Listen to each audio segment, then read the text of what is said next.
And, that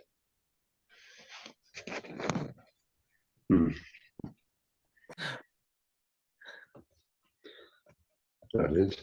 All right. Hello. Welcome, everybody, to this weekly non-duality Zoom with Don Garland and me. Thank you for coming. Please keep your microphones muted until invited to speak. This is being shared live on YouTube. So by asking a question, you are giving consent. We encourage you to raise your hand virtually after the brief introductions by unmuting yourself and turning on your camera. Alternatively, you can write your questions in the chat on YouTube or in the Zoom. This is for entertainment purposes only. And so if you want to ask a question, you can type it in the chat or you can raise your hand in the Zoom and we will call on you and include it today. And with that, I will pass it to Don Garland, please. Hi, everyone. So non-duality is in some ways a shift of perspective, way of talking about it. It's the falling away of collapse of time and space, and it's the end of life as a person. It's the end of the personal, and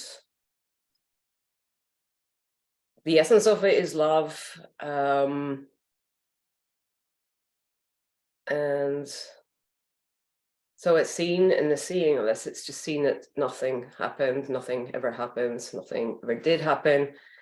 But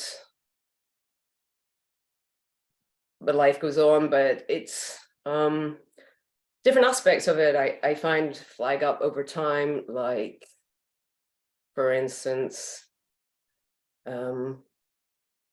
sometimes it would be the absence of boredom. There's the absence of need is there, like, so when, I think I mentioned before, when someone disappears, or in a sense, there really is no relationship, because when someone is here, they're here. When they're gone, they're gone. When objects are here, they're here. So, and when they're gone, they're gone. So it's, some of it is actually quite strange. Like the experience is quite strange because everything is happening now. So this is all of it. So, and there's just no separation. So the sense of the being someone in here is just absolutely gone. The location for being is gone. The sense of the physical is gone. There is just this oneness, which is quietly beautiful. It's peaceful. It's characterized by peace and stillness, which can be seen. So it's a sense of coming home. It's everywhere is home. Which any feeling may arise, the feeling of homelessness may arise, and the feeling of being home, anything, the mind can create anything in this, but it's not about the mind. So this is beyond the mind. That's why it's so paradoxical and difficult to speak about. So yeah, the mind, as Zizek said, I doubt, therefore I am. The mind can continue to doubt this for a while, because that's what minds do. They doubt, they catastrophize, they do all kinds of weird and wonderful shit. Like, but this isn't anything to do with that. And you know, it's experienced, but it's experienced by no one. So and I think we said over time it doesn't change, but I think in some ways maybe it does. Maybe some things do become more obvious, things fall away more. So definitely the sense of authority. There's an aloneness with this, which is beautiful, and sometimes can be tricky as well. Like, but yeah, this it's good. There's nothing, seeing that no one can make this happen because it happens to no one, and there never was anyone. So it's freedom. I say absolute freedom, but life needs to be lived. So in a sense, it's a kind of funny thing. But so there's absolute void, there's absolutely nothing, and there's everything appearing, and this is love. It's all love. It's unconditional love. It's radical acceptance. Yeah, and the love is impersonal. There can be personal love in that. There's an impersonality to the personal love as well. Like it's all kind of mixed. It's it's hard to speak of anything normal, because it's almost like a subtle change, but it's really profound at the same time. So it may not help you write an essay on awakening. It may not help you with so many things, that it may not help you in terms of motivation and drive. It can, kind of make certain things difficult. If you find making life work hard, if you struggle with living, it's not going to make that easy for you, that's for sure, or not going to give you strong boundaries. There's lots of things it won't give you, but the peace is there, and the peace is always there. It's always been there.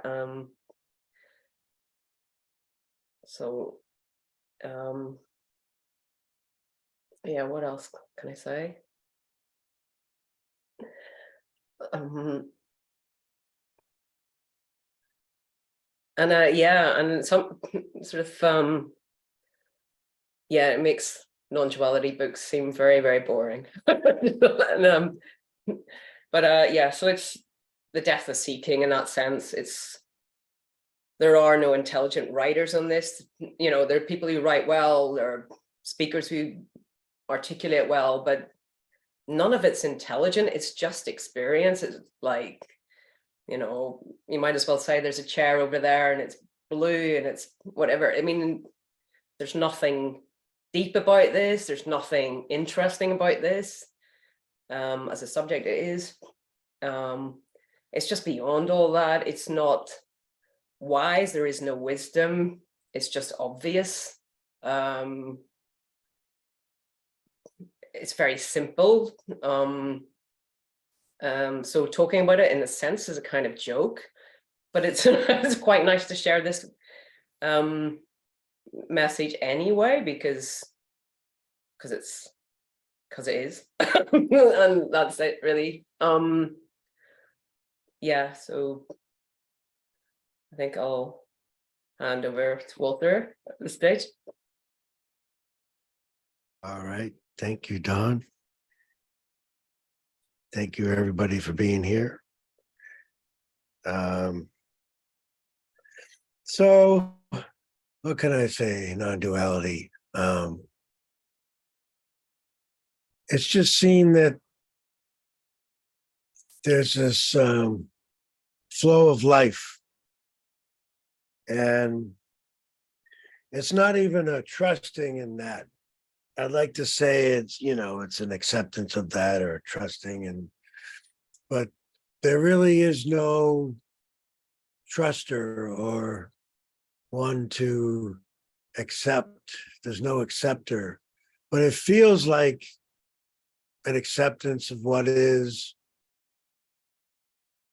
that this is just a happening, and there's just a going with the happening, because there's no separate individual with a choice to go against what's happening.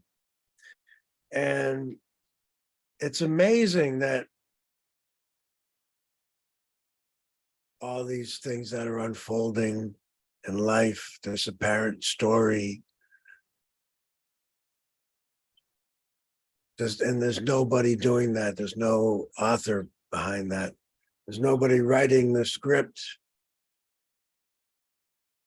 It's just these pages are turning and new chapters and people saying their lines and acting out their roles. And there's kind of a witnessing of all that, but there's the witness is not separate from the story either, because it's all just a story and it's all in the dream. Because it's just, I don't know, I find it beautiful that this is just one beautiful happening with no separate entity anywhere, no choice, no decision maker, nothing apart from this unbroken, beautiful expression. And it's a mystery, but it's, I don't know, it's, I'm in awe of this unspeakable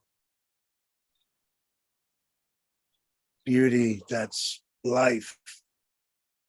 And there's a gratitude here for that, appreciation for that, to be included in all there is. Be pretty hard to be excluded from all there is.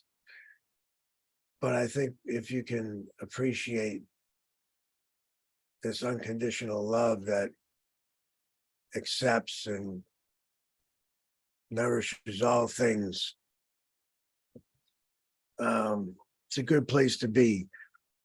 But anyway, with that, let's open it up for questions and comments from YouTube and Zoom.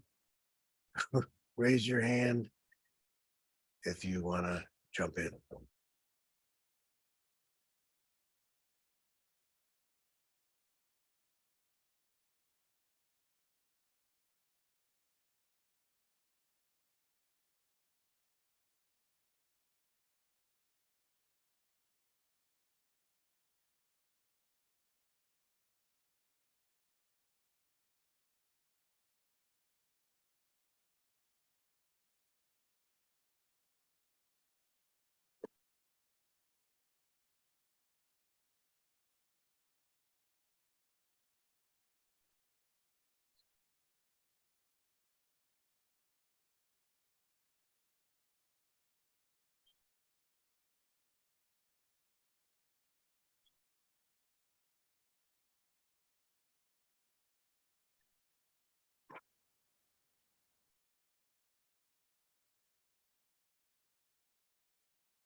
They want the link. Oh, Betty wants the link to the Zoom. I gotta find it.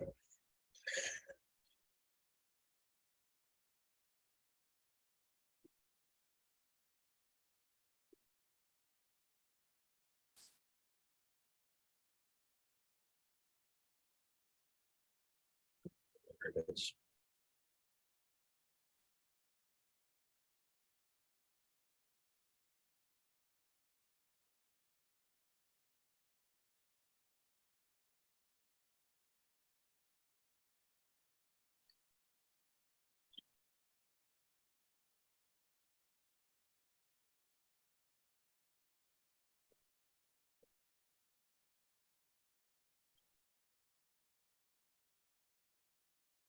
I think Betty will be in shortly. And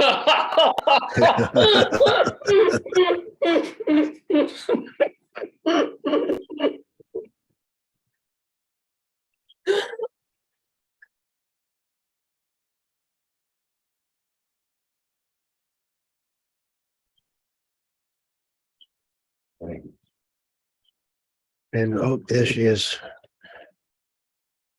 Boom.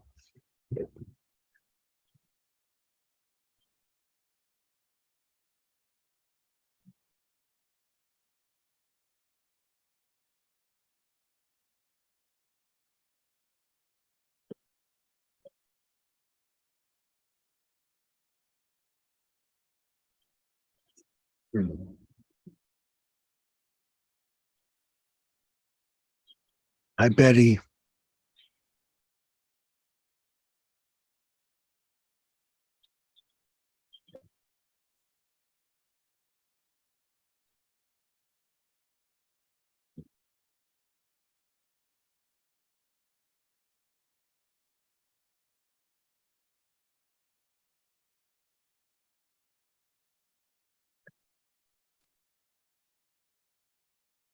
Hi.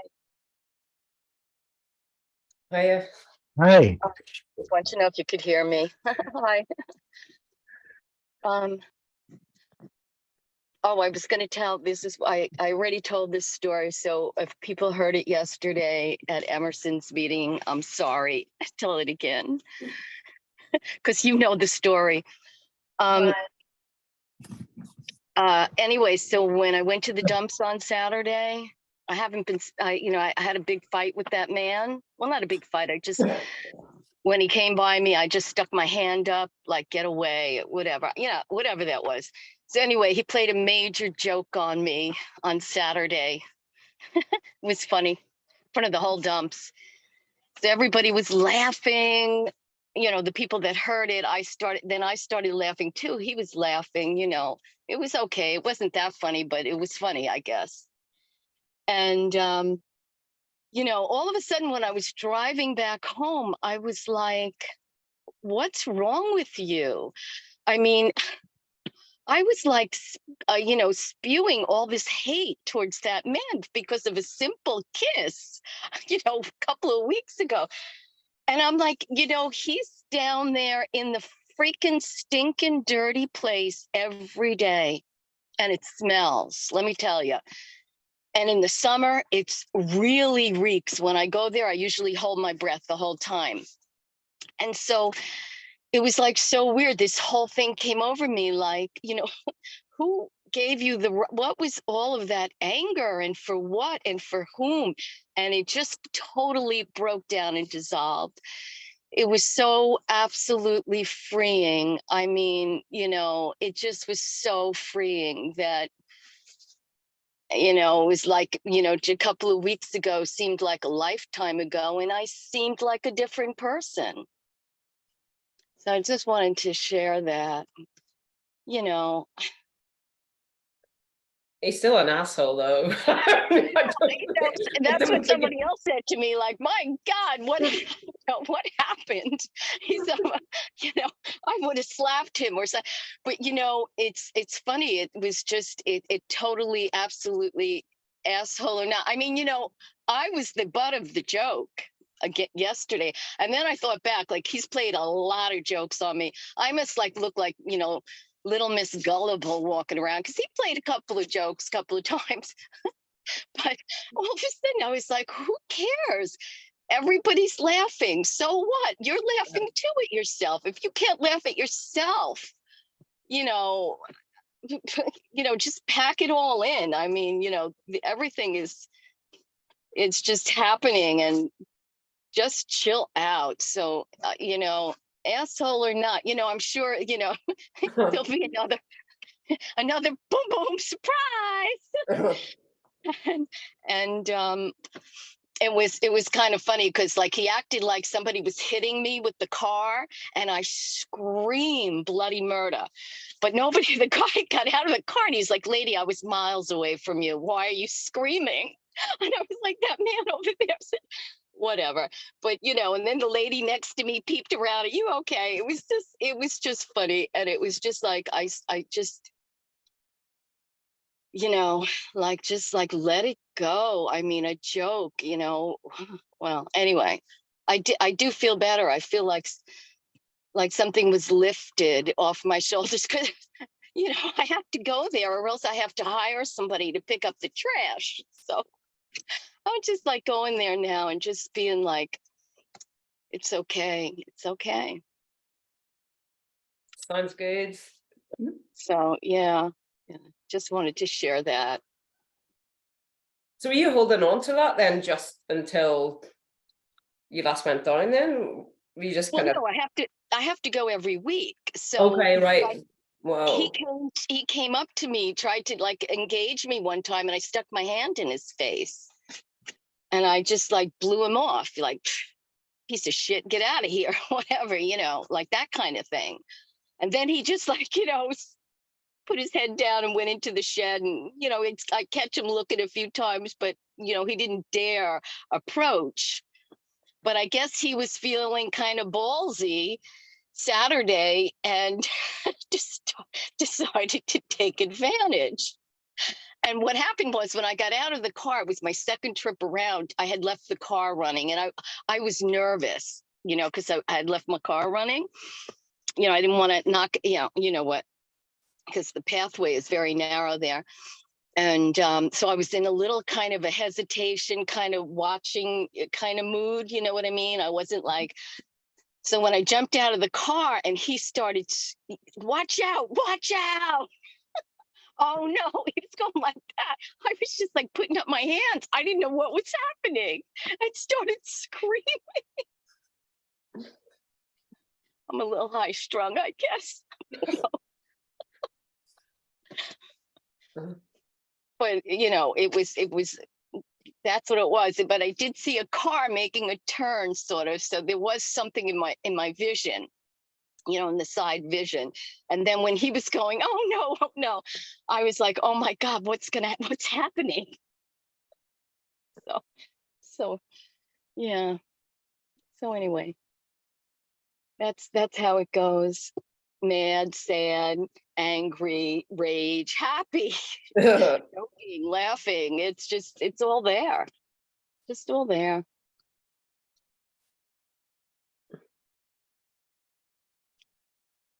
Of course, there were those people that were like, please, I still would have slapped him or something. And I don't know, it just dissolved. All that dissolved. Sounds good. Yep. Fuck. It's a bit of a happening. The dump sounds like a happening. Well, I'm kind of like wondering where to go next. Because I used to have the girl in the supermarket who did a whole big dance and stuff. So I don't know, but it just I have to go there. There's no other place to go. So and he laughed. His friend laughed. The man next to me, the guy that supposedly was hitting me, everybody was like laughing. So I just started laughing too. I was like, yeah, this is funny.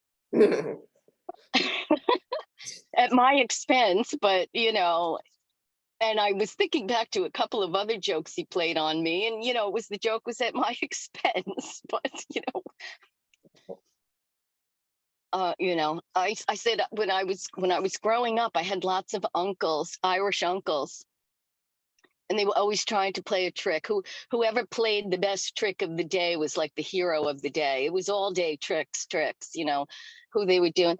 So I guess it kind of feels familiar. I don't know. Like it didn't really bother me. It's not, and that's how I think we became friends, was because, he'd play a joke and then I'd laugh. Yeah.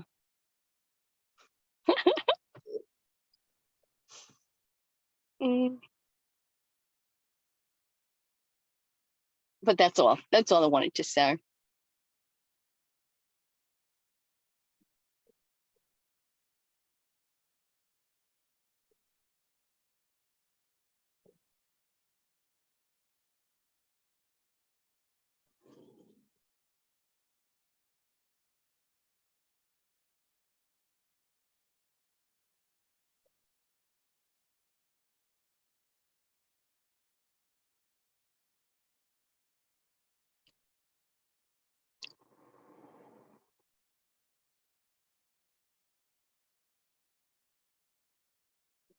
And I guess it's funny, right? It's funny until it isn't. I mean, it's a joke, but it's all one big beautiful. And sometimes the beauty is not apparent, but I just feel like sometimes I just, like to laugh. I just like, I don't know, find the humor in going to the dumps or something. I don't know.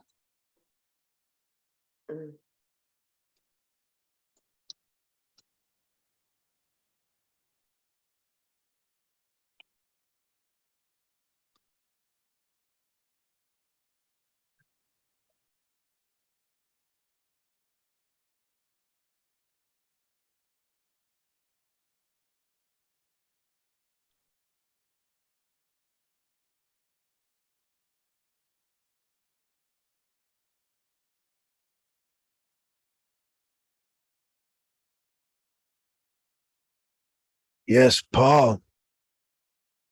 Yeah, I was just wondering whether you two had both had glimpses before the sort of awakening. Well, there was certain glimpses, yes, but it was kind of different in the sense that I thought that there was still someone here that had seen something or who had had a glimpse. You know, there was more of a claiming of a oneness experience, feeling that I'm connected with everybody else, that kind of thing. But even in thinking there's still an I'm and everyone else, and it wasn't exactly the same as they're just sort of being this one illusion or one, mystery. I just felt connected with all, it was just a glimpse of that. We're all made of the same stuff. There's just one mind and one experience of life, the human experience. This sort of interconnected, that I kind of had more of that was my glimpse, I would say. Can you remember how long after the glimpse before you fully awakened? Could have been like a few years, 2 years or so. Yes, yeah. Between those two apparent events, Yeah.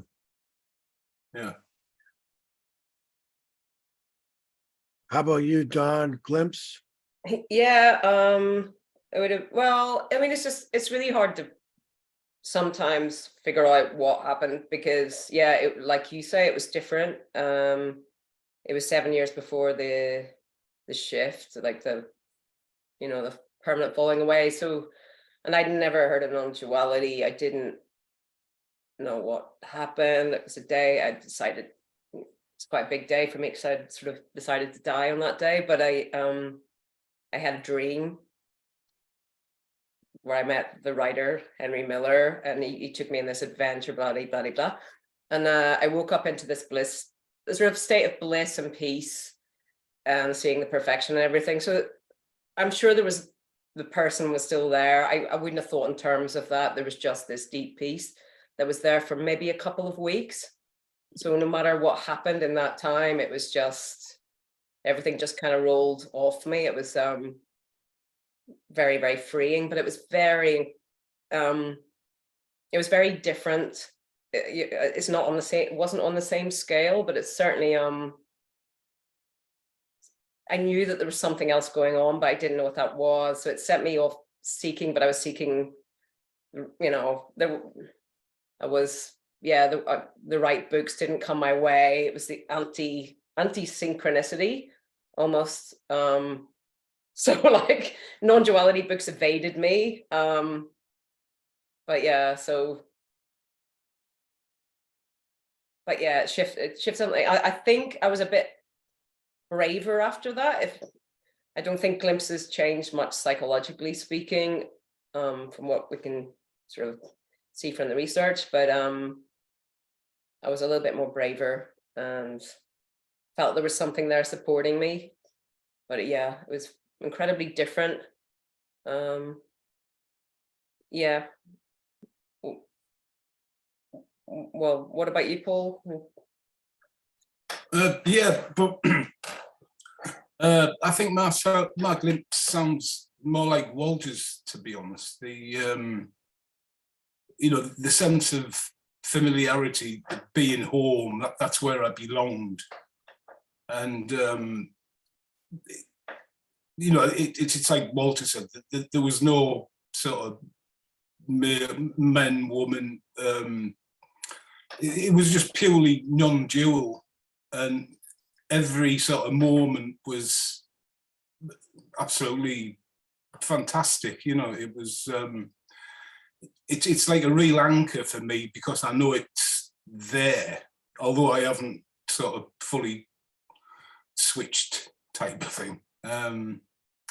You know, I do know it's there.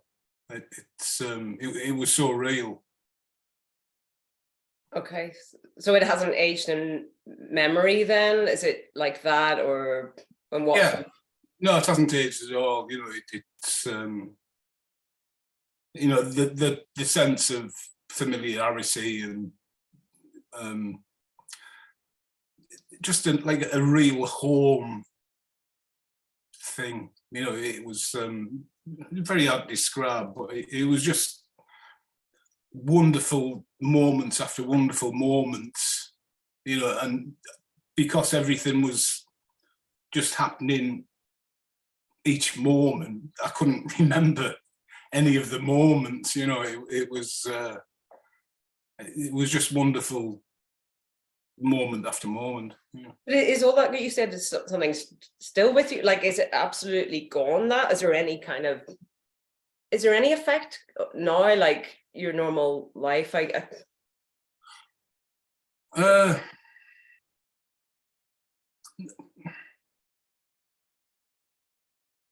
Nothing, you know, nothing's physically sort of changed, you know, and I'm still sort of trapped in this reality, if you will. But you know, I've got a deep knowing that I'll return there. You know, I don't know when. Maybe it's when we die. I don't know, or maybe, you know, it's when the ego dissolves, or you know, whatever happens sort of next. But I know that's where I'm home, sort of thing. So it's kind of reassuring in a way, like it's like really, knowing that's there, like yeah, right. and there's, you know, there's absolutely no fear of death. But that didn't go in your NDE, did it? Or the fear of death did initially, but it came back. That's right, it came back. You said it came back. Yeah, it came back, and you know, the NDE was sort of me. It was a personal thing. Yeah, I remember. This was completely, you know, it wasn't me. It was all of us. You know, I was everyone sort of thing, and everyone was me. You know, no sense of self type of thing. Yeah, I mean, the NDE, you know, was as real as that, but it was personal. Yeah, okay. But the NDE, well, it wasn't an NDE. It was a fear death experience, which made it all the more difficult for it to talk about it, because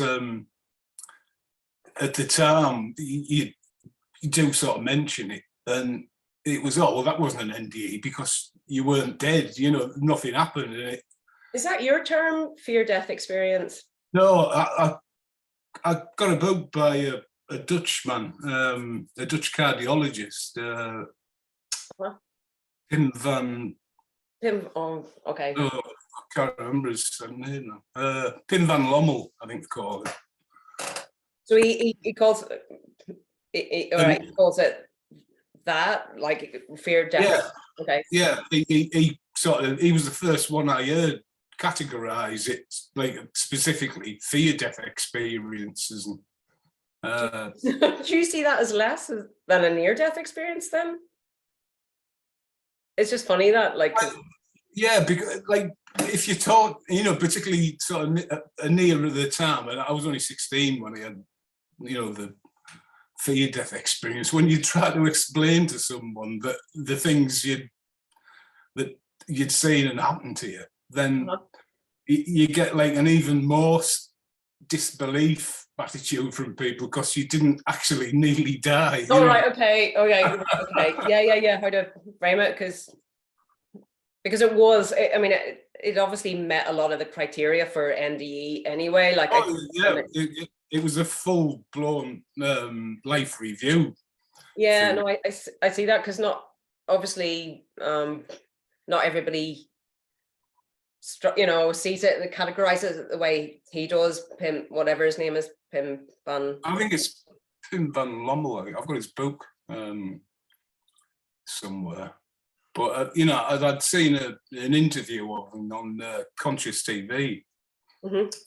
He was a Dutch cardiologist, and you know, because he had that many people having sort of NDEs, that he sort of researched it further, and he categorized all the different sort of levels of it and things, and yeah, so it was the first time that, oh my God, I really did, you know, I knew I'd had it, obviously, but it was the first time I'd actually sort of seen it,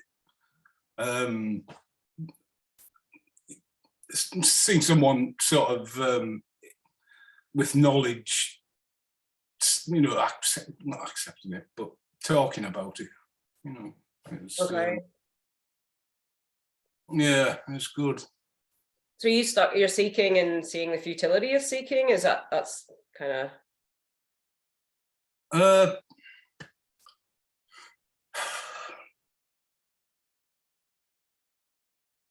no, because the seeking things all tied up with the dropping of the thoughts and everything. You know, I'm sort of trying to drop the thoughts so that I can allow the why do you or whatever it is to sort of come through, you know. Why do you need to drop the thoughts for that? I mean, do you feel why? I mean, what's that? Oh, when I had that glimpse around sort of Christmas time, that's what I did to sort of get the glimpse. I managed to drop all the thoughts, and then, you know, the big self, if you will, sort of came through, and that's when I had the glimpse. So, you know, I'm sort of trying to get there again, really.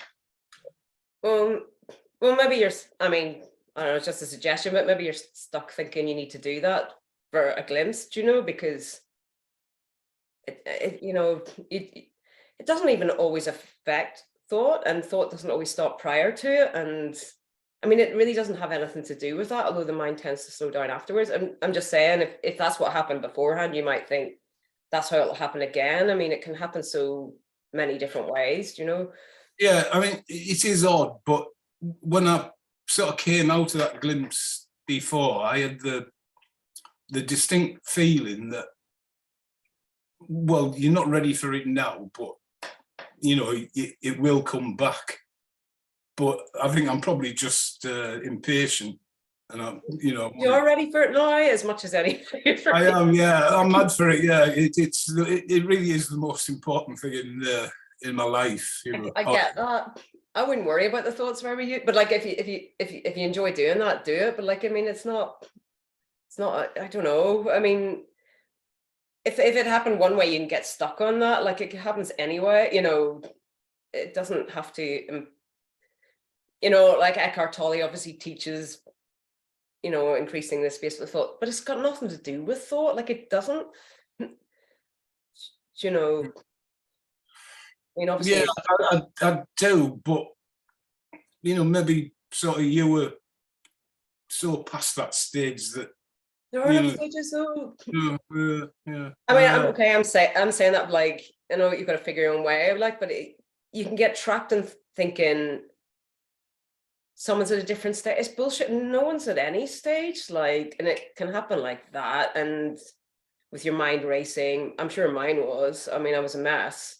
And then it stopped, you know, but the mind, but it had nothing to do with the seeing of that. And, you know, it's just, for me, I would just say it was really nice that there was no fucking thought there, because it's actually nicer without it. But it's, I don't know, for me, the awakening's got nothing to do with that. It's just the self dropping away, right? So I don't know. It's just if you get trapped, you know, it's a bit like getting trapped in the meditation, maybe. I might be wrong, but thinking that you know, yeah, I've never done any of that, you know, meditation. So, you know, I'm not one of them who's been sort of on retreats and, you know, stared at sort of object to walls for years meditating. You know, I've had quite a full sort of busy life.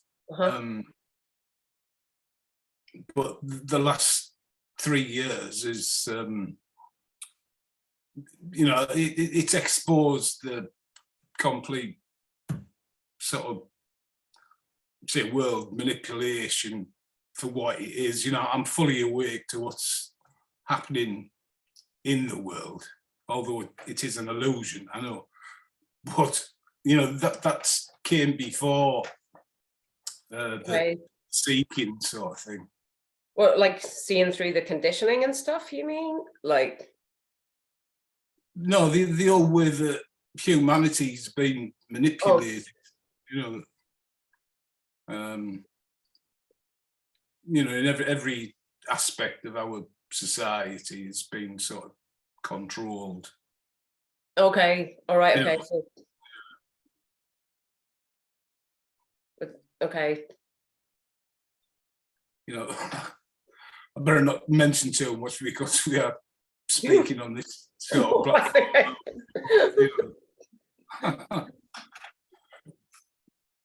Yeah, so, you know, I mean, it could be all that sort of thinking that is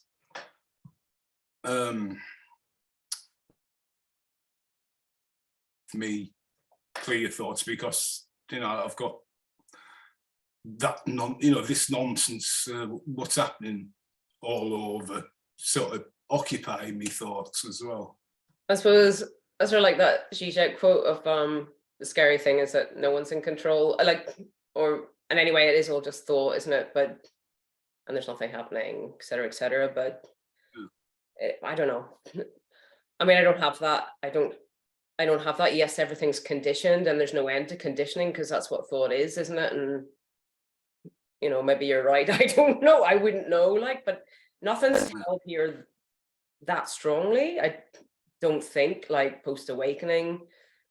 But some people are. Some people, it is quite strong. Like people who are very political after awakening can still be really political. So I think it's really individual in that sense. What way the mind is afterwards, because I never was and I'm not now. Like, but yeah, but maybe it's nothing really.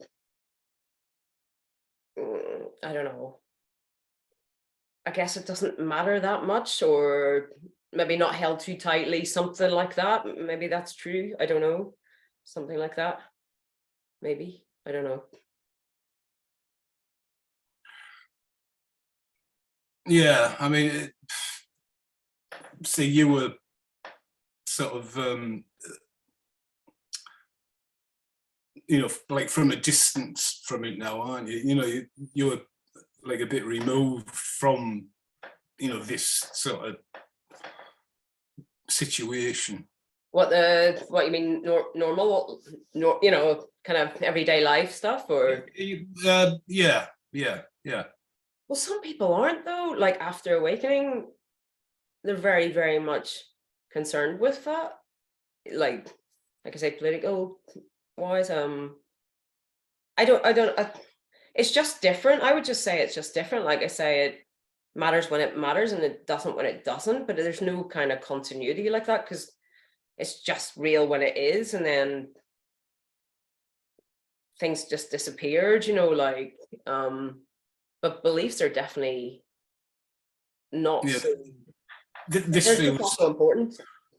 I know, but this feels very real, you know, in sort of my circumstances. Anyway. Okay, all right, okay. Yeah. Watching too much YouTube. Maybe watch too much. Yeah. No, I don't know. Maybe you're right. Who knows? I don't.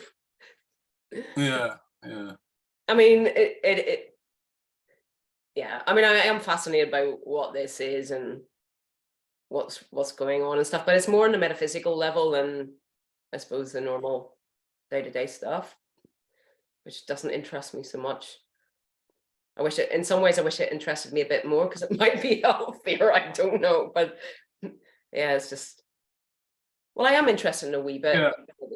A wee bit. Well, I mean, I'd like to escape it to an extent, you know, Right. like you obviously have, you know, you can take an interest without sort of seeming to get directly involved, and so, but whether that would be classed as like escapism, which maybe isn't the route to go. I'm not sure. You know, you sort of listen to that many people, and everyone seems to have a different sort of take on it.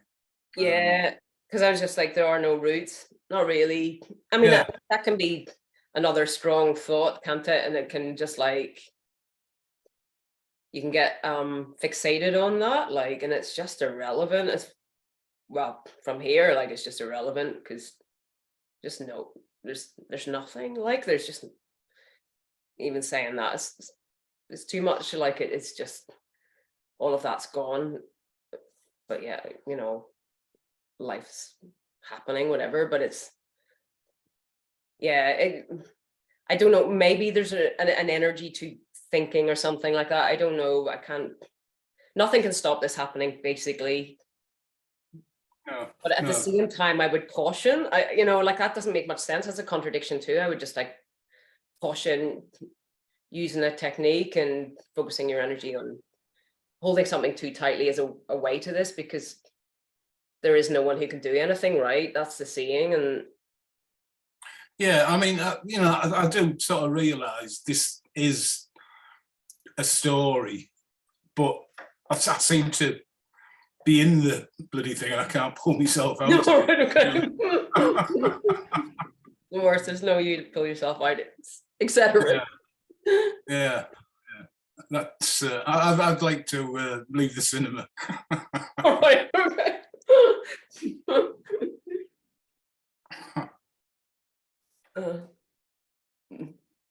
Okay.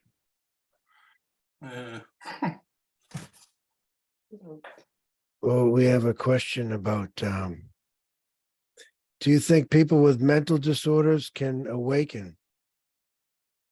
Don. There's no impediment to this at all. Like, of course, it happens. It doesn't happen to anyone, but speaking from, yeah, there may be situations where it may be difficult to ground this. I wouldn't know. I'm not a clinical psychologist. I'm not a psychiatrist. So if somebody's got schizophrenia or something, could that be complicated? I would not know.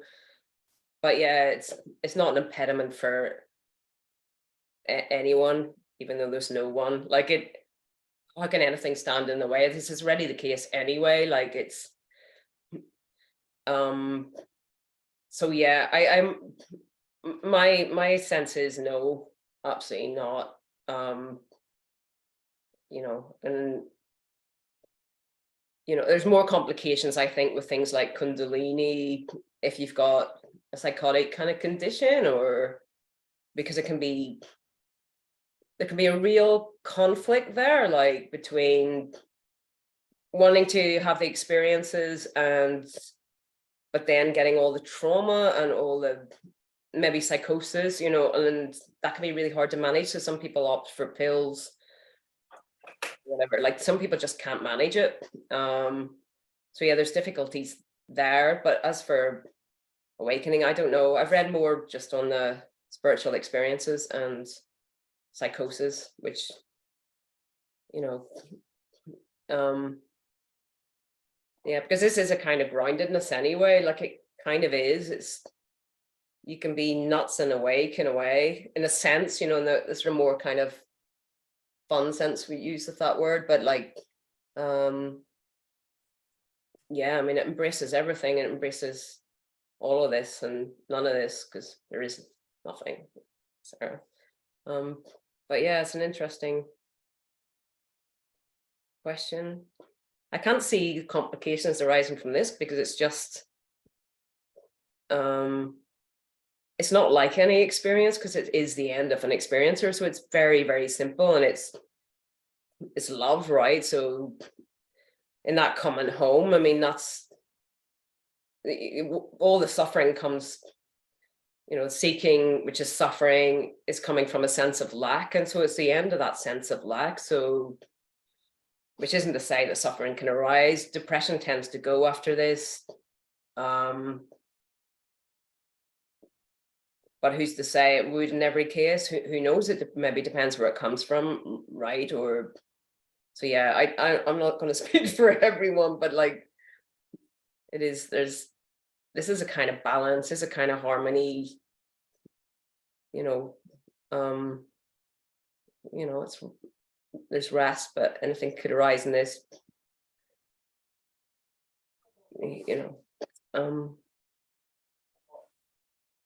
all kinds of awful and wonderful things. And yeah, not, I mean, yeah. So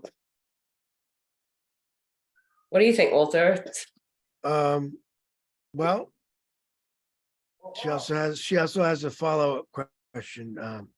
Does awakening happen when you're fed up with everything, so you don't care about anything anymore? And does desire fall away? For me, I think I cared about things. I know what you mean. Like a lot of times suffering does lead to awakening. But something drove me to be a seeker and to be interested in this kind of thing. But I don't know if it was necessary. And mental disorders, no one chooses to have a mental disorder, and no one can awaken. This is also what I was saying at the beginning about a flow of life. Mental disorders apparently happen, and treating them in various ways happens, and sometimes awakening happens, but I don't think it can be something that's in the way of it, because nothing is in the way of it. It's already the case. There's no one that's not awakened already. So I suppose anyone can notice that. And so the other part of the question, what do you think about that, Don? Do you have to be so fed up that you don't care about anything anymore? And the other question is, does desire fall away? I don't think you have to be any which way. Yeah, like it makes sense that, in certain studies that like suffering is often in the story, like before awakening, there's suffering. Yes, there could be despair. Despair tends to be associated with the seeing of emptiness, doesn't it? The collapse of desire. Desire can collapse in that as well. You can feel very rudderless if just emptiness and not fullness, as in unconditional love, hasn't been seen. So there can be this kind of sense of being adrift and kind of just going through the motions of life, which but yeah, so you could be, I don't know, it doesn't make sense to me to think in terms of, there's no way you need to be, put it like that. There may be a tendency for there to be intense suffering prior to this shift. I'm speaking in linear terms just because it's easier, right? Or despair, yeah, giving up, which is a kind of surrender. Can feel like a personal surrender that's suddenly impersonal, like it can, as if it switches, but even that doesn't make sense to speak of it that way. But some kind of experience of that here, but I'm just trying to make sense of things. Really, it's not accurate to talk about it like that. After seeing a fullness, I wouldn't say desire continues. And maybe in the honeymoon period there was some, but it's more non-attachment. So, and I think that's got to do with, everything is, this everything that's happening. There's a reality to that. The past doesn't exist, the future doesn't exist, so everything's happening now, and there's a kind of, so why would you be attached to something? So that's always in the story of time, right? So that's that's the case, and that can be weird. But yeah, if no desire there, I think after this, it may be just to do with something like trauma or something. Maybe you're not in touch with your feelings, because emotion is movement. When your emotions are there, you tend to move forward towards what you want, or away from what you don't want. So yeah, but in some cases maybe desire completely falls away. UG Krishnamurti talked about having no sexual desire after this. So UG Krishnamurti, I don't know, like, people have come up with all sorts of strange, idiosyncratic stuff. But I think for most people, desire is there, but maybe it's more kind of organic. You're doing what you want to do, so it's more kind of, that's why it's more of a flow. It's like everything's more kind of in tune with kind of unfolding in a kind of more natural way somehow, because everything's fulfilling in the moment rather than the goal. The goal can still be important and could be massively important, but there's less, I don't know. Seems to be less tendency to do something you don't want to do to get something. Maybe the energy's just not there. Is that true? I think it's true. Maybe I won't think that later. I don't know. I think that's true. Many people have said it. But thank God for desire. No, it's good to have a bit of it.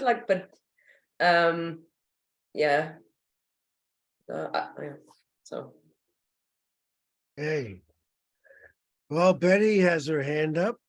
You have a question, Betty?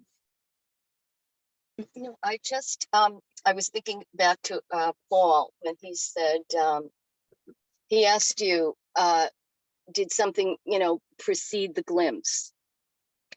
And the non-dual speakers will say, there's no cause effect. Because before I had the major glimpse, I had spent the weekend with John of God, the Brazilian healer. And the whole weekend was just, intense prayer. And he was healing all these people. And you go to him for the blessing, like I don't know, you'd wait in a tent and then it would be your turn to line up again. I don't know how many blessings I got. And it was just, people were throwing away their wheelchair, their crutches or whatever, and getting healed. It was like so mind blowing. It just, I never experienced anything like that. And, so later that day is when I had the glimpse. And, I said to one of the speakers, and they're like, there's no cause for anything, period. There's no cause effect. And so that I believed that caused the glimpse, and then the effect was for me to go on the damn path and figure out what that was. So, but then again, I can see cause effect, and I just don't mean the wind blows and your hat blows off. I mean, I could, like, almost every major event I've attributed to a cause, and then there was an effect.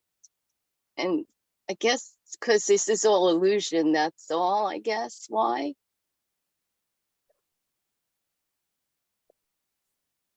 But in the story of time, there are certain correlations in that story. Like, but the John of God stuff's interesting. I know I listened to Wayne Dyer talking about, I know he's dead now, but he had the psychic operation with John of God, and I think he got his leukemia, didn't he? And I heard a lot of stuff around that. It's quite interesting. So it's curious that the man had a downfall though, like most, Oh, did he? All right.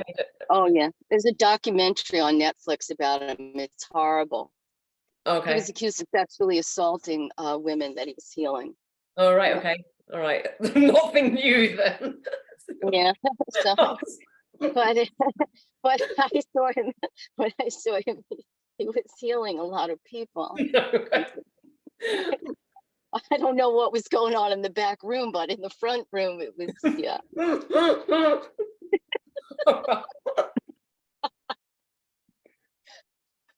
But, yeah. And, then I had like 2 minor glimpses, and I attributed that to one of them was Jim Newman, Right, okay. the phone call. All right, wow, okay. Was it I just did. after the phone call then, or during the phone call? Yeah, right after the phone call, boom. We'll be getting a few more phone calls tonight, won't he? Oh, shit. Yeah. So, but yeah, like in this illusion, like you said, there is an appearance of time. And that's where I see, the cause and the effect of what happened. Even though, I guess it's not real because this isn't real. Well, that's all we've got, isn't it? It's as real as it gets. Is what we call real. Like, it's kind of real and unreal, like, because this is reality, whatever this is, and it's not. But yeah, I know what you mean. Yeah.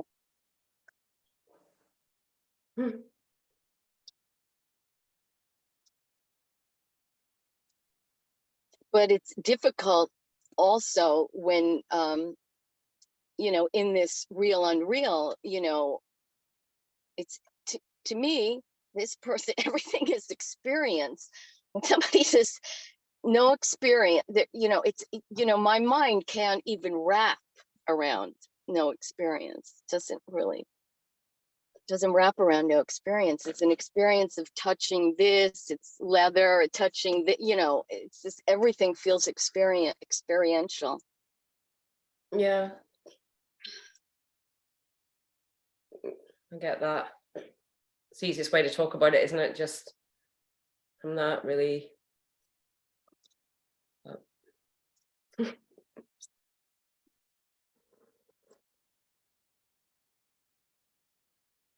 Unless you're into some really deep meditative state. Other than that, there's the sound of a horn, there's the dog bark. It's always something that relates back to my experience, this experience here. Mm-hmm.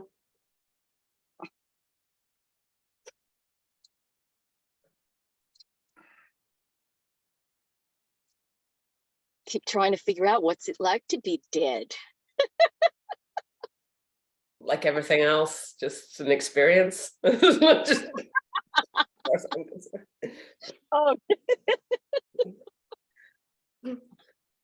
Don't say that. Maybe not. Oh, really? Does that not? Some people don't like to think of life continuing indefinitely. It freaks some people out, doesn't it? And yeah. It is unknowable, or is it? It's knowable for some people, isn't it? So yeah.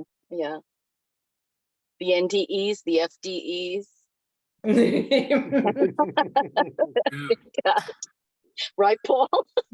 Yeah, that's right. It's it's super real. Yeah. Well, to me, anyway, it was as real as the glimpse. And the glimpse was ultra real. I know it's there, and I know I'll go back there, and I know that's where I am, and I always have been. But it's like you say, the actual desk in front of me is, I can feel it. It's there. So it's a paradox. Yeah. I've also seen ghosts and things like that, and they've equally been real. There's been there. It wasn't sort of just apparitions from your peripheral vision. When was the last time that happened? This was when I was a teenager. Oh, right. So you haven't had anything more recently? Like, no. It petered out then, and yeah. I had one sort of bad experience with something that was so frightening I didn't even dare open my eyes to see what it was. I was You just felt the fear then, like, but you knew. Oh no, I felt the presence and The presence. Okay.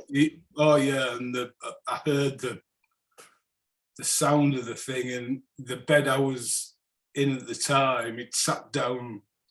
The bed went down when it You could got feel on. that. You could feel the. Oh yeah, yeah, and Okay. Was it like telepathic communication? Could you like get it or something like that? Oh no, it was physical. It was real. It was there. Okay, but it communicated with you in some way or not then?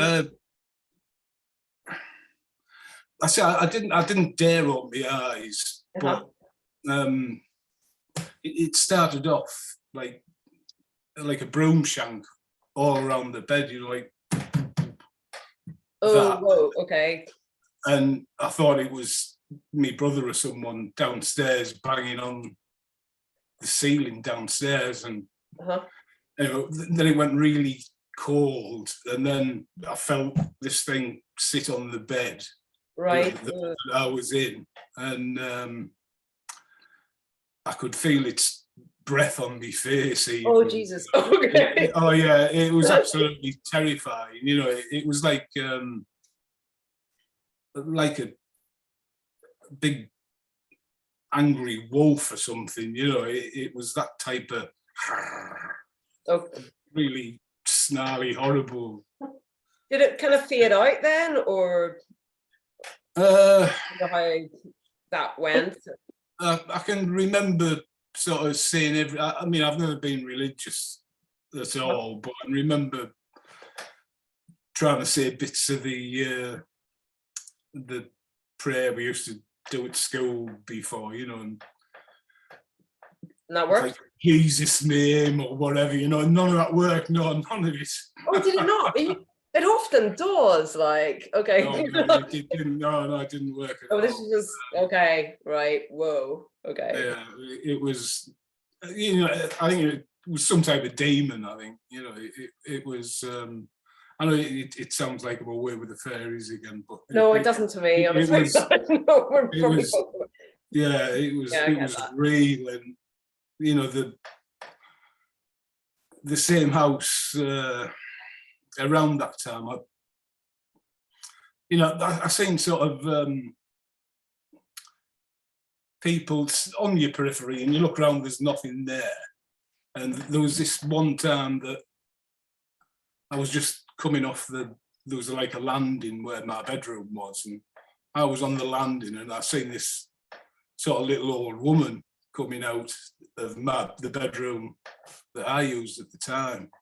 Right. And I sort of turned away, and then I said to myself, right, I'll turn back and it'll have gone because it doesn't exist. And I turned round and she was still there. So, I swear to God, it was like I did a double take, and she didn't move. She just sort of went back in the, my bedroom, the room. Just any sense of like benign presence or anything like that around that? There was no fear at all. It wasn't a scary thing. The demon thing, I was absolutely terrified, but there was no fear with the little old woman at all. Okay. Oh, it's interesting. Yeah, it was. But nothing that I can recall sort of like that, since my teenage years type of thing. Maybe you'll get something later tonight. Well, I hope not. Yeah. Something nice, let's hope. Yeah. So, it's really sort of unexplained. I know it's nothing to do with non-duality, but it had that sort of realism that the glimpse had for me. Same kind of energy, I think, around it. It's like really powerful, sort of, I don't know, like those experiences like just seem really still intense energy, but it's different. It's a different quality to it, which yeah. It wasn't sort of drink or drugs related. I was too young for any of that stuff then. It was.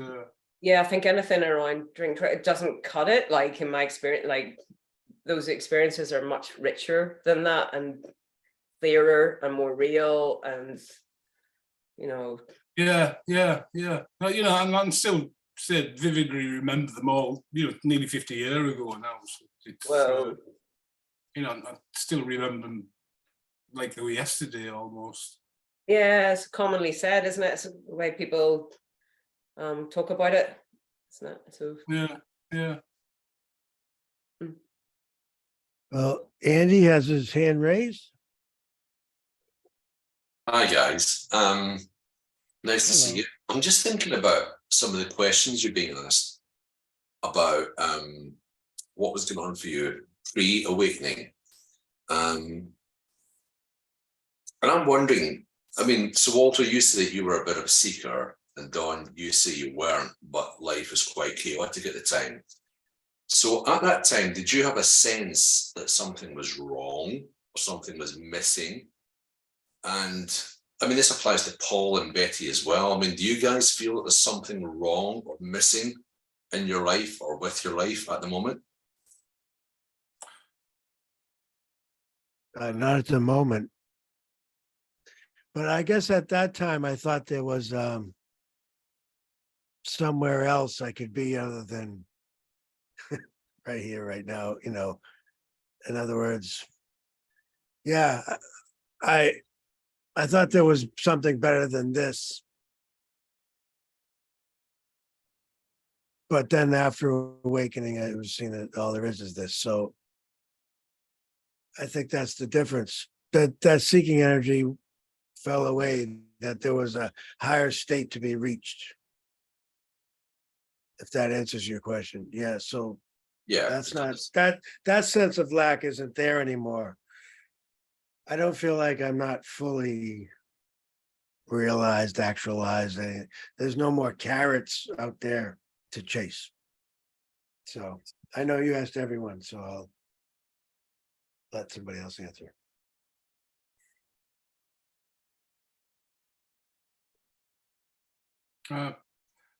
Well, speaking for myself, because I had that sort of very vivid glimpse of the true nature, if you will. I know it's there, and I have to. I'm just sort of drawn to pursue that, Yeah, it's like a a really strong force pulling me to find or to get that again, irresistible. Okay.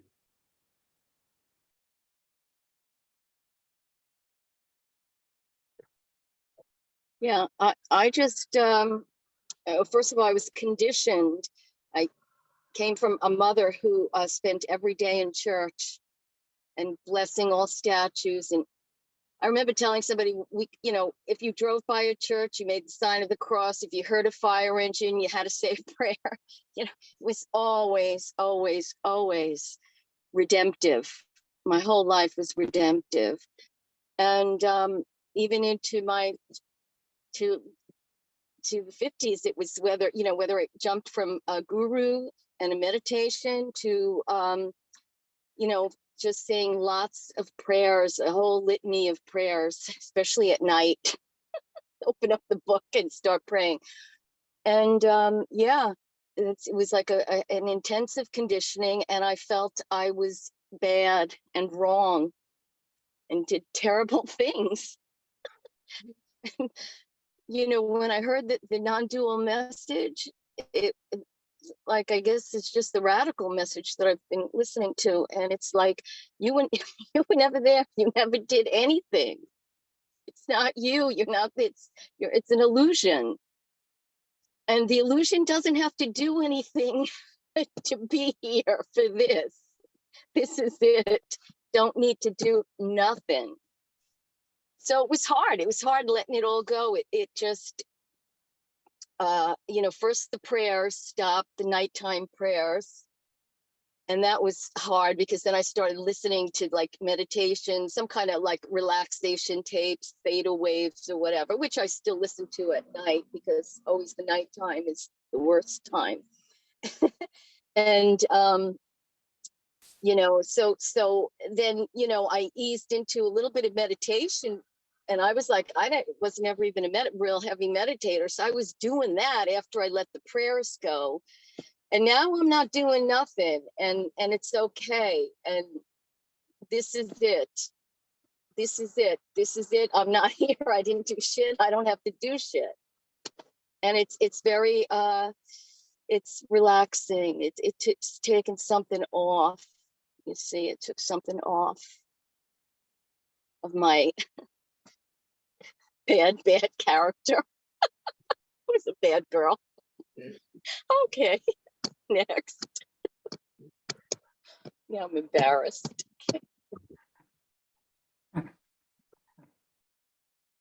I think I was pretty unconscious of any sense of lack. And I suppose, I think it's interesting when I used to think of like heaven, because I sort of thought, well, maybe there's a God, or I used to think, how boring, like, you know, like, because I couldn't conceive of peace. And obviously I experienced that as a child, because I remember that after awakening, that it wasn't always peaceful, but there was this silence and stillness that I can recall after the event, the non-event, whatever. So yeah, I mean, I wasn't conscious of a sense of lack, but obviously everything afterwards was seen as, I don't know, seeking, I would just say desperation, trying to grasp at experiences, trying to pack as much life in as I could, trying to destroy myself in as many ways as I could.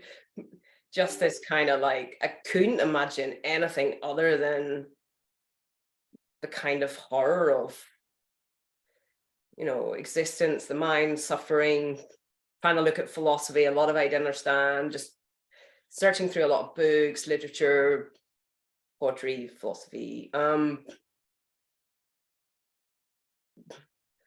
I don't know, like well, I don't know, but yeah, I couldn't have conceived of this at all. I mean, you just can't, I don't think you can, but some people are more peaceful than others, so maybe they get a sense of it. Yeah, so when people talk about sense of lack, I think it was beyond that, like, I don't know, but yeah, it's an interesting one.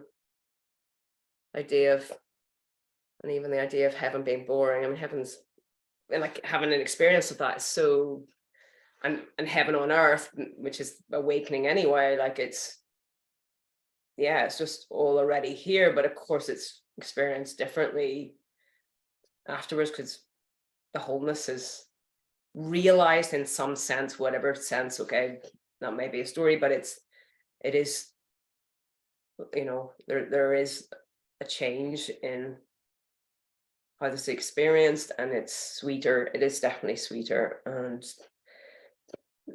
otherwise there wouldn't be a desire to sit around, because that's the thing you were running away from, sitting on a park bench staring at the trees. I mean, in awe, the majesty of that, like, that's the timeless. I mean, it, you know, and that's completeness, and because everything else was a running away from that, everything else was a distraction, something like that. Okay, thanks.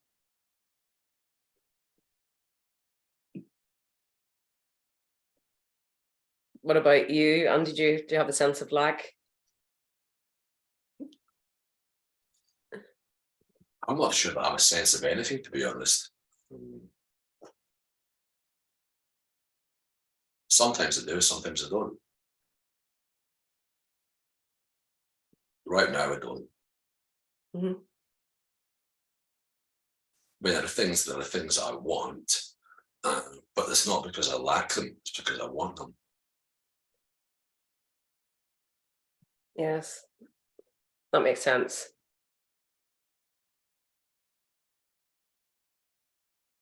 I feel in many ways, my life has been quite blessed. If I want to compare it,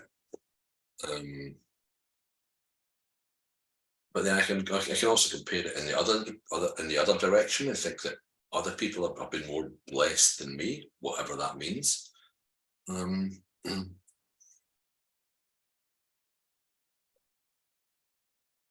I think I'm quite a level guy, really. I don't think there are too many blips. I mean, I do have blips, I have ups and downs because I'm human. But I think on the whole, kind of quite steady. Other people might think different, I don't know. But I know that some people think I'm quite a weird guy, but that's all right. Yeah.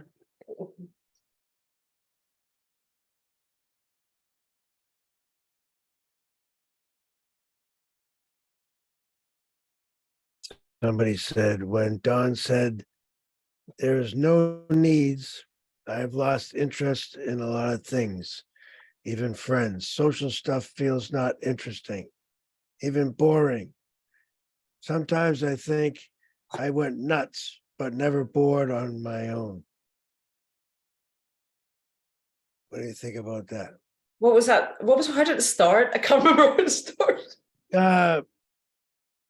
It says, when Don said there is no needs, I have lost interest in a lot of things, even friends. Social stuff feels not interesting, even boring. That kind of reminds me of like the emptiness, like experience of sort of waking up to that rather than the unconditional love. Or I mean, some people find that with seeking anyway. Like, no, I was like that. Just the sense of there's no one here, there's no one there, and no motivation, no social. Like that can be quite frustrating, and it happened in many different. Like it could happen in a Kundalini awakening. That can happen as well. Like anything, a lot of spiritual experiences can have that kind of effect too, where you just lose interest in the world, basically. But yeah, I think it's more characteristic of, because like there's no need, but there's a draw to, I don't know, it's too complicated to talk about. It's just like, it's kind of both. It's kind of that and not that. Like, isn't there, like there are kind of needs actually,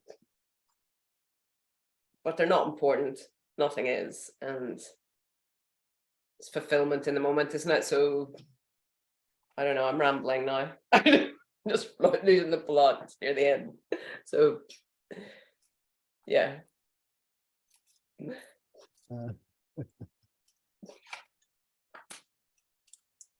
Let's see.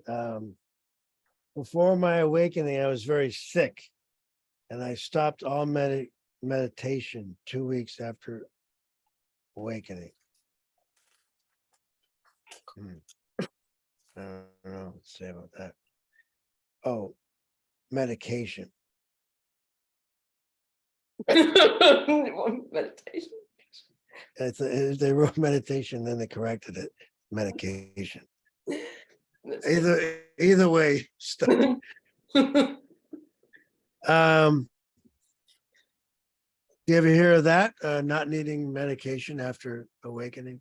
Well, if depression, it depends. Like if depression's gone, or if it's still, maybe. I don't know. I don't know what the stats are on that. Yeah, maybe. Like, who knows? Maybe some people need more. Yeah, but meditation definitely falls away. That's at least initially. But you can, some people like to just sit, and some people do like to continue meditating. It just depends what you're looking for, but you're not looking for the non-dual, I guess. But so yeah, but for a lot of people it's a relief, because they've been doing that kind of thing as part of the seeking, so it falls away for a while. Even if you're in a total empty mind state, it can be nice to have that time out just to actually sit and with eyes shut as opposed to eyes open. But yeah, it depends what drops away. In every case, like neurosis drops away, defenses drop away, but not everything does, right? Certain things are created too early on, maybe in life, and so it depends how much has fallen away in this. And so in that sense, it's individual, just like as every character is. So who knows? In some cases, it can be more profound than others. Like there really is this kind of massive before and after story, like a real chance to start again, like just seeing through the madness of life, the striving, the struggle. I mean, the collapse of that is incredibly freeing, and suddenly there's space for something new there. If there's the energy, if there's the emotional energy, if there's the desire there, like, I mean, there's a lot of, it is an opportunity for that. And it's also an opportunity to just sit on your ass, like, you can. So. All right. And last question of the day is about time. Anything can happen. The time thing is madness. Hours sometimes feel like minutes or days. How is it there? Have you ever had that experience? Time elapsing weird.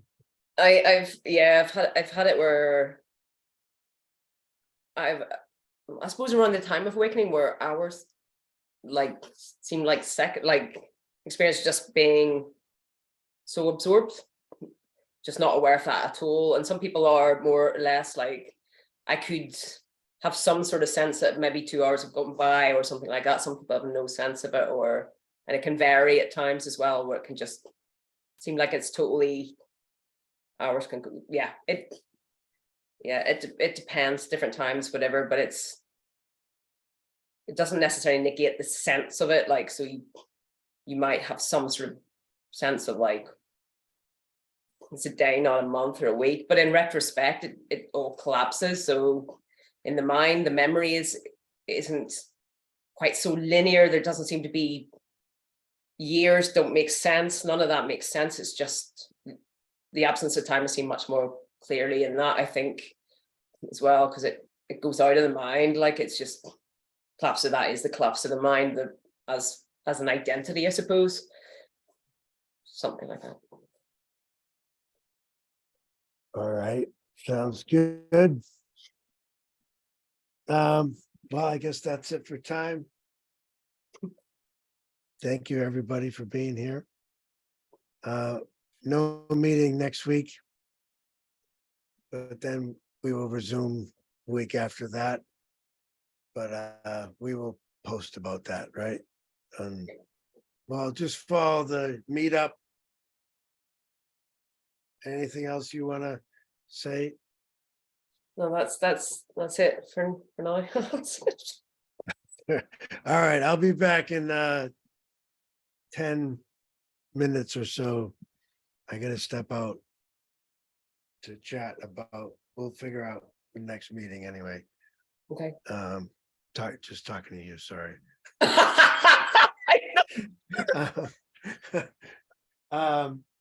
anyway. Yeah, that's about it. Next week, actually, be talking to Harvey Jackson at 4:00 p.m. Eastern time. So tune in for that.